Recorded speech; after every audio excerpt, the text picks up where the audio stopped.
খুনিকে নিরাপদে রাখা হয়েছে।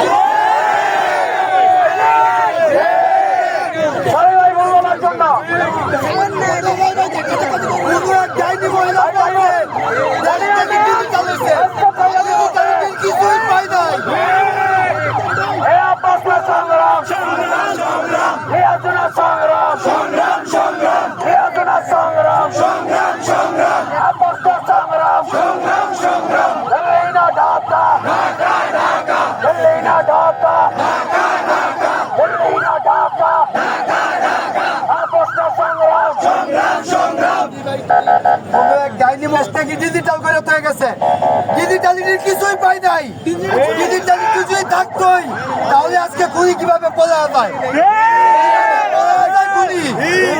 আমার ভাই ইনসাফের পক্ষে থেকে কথা বলার কারণে আজকে আমার ভাইকে লেজু করে হত্যা করা হয়েছে।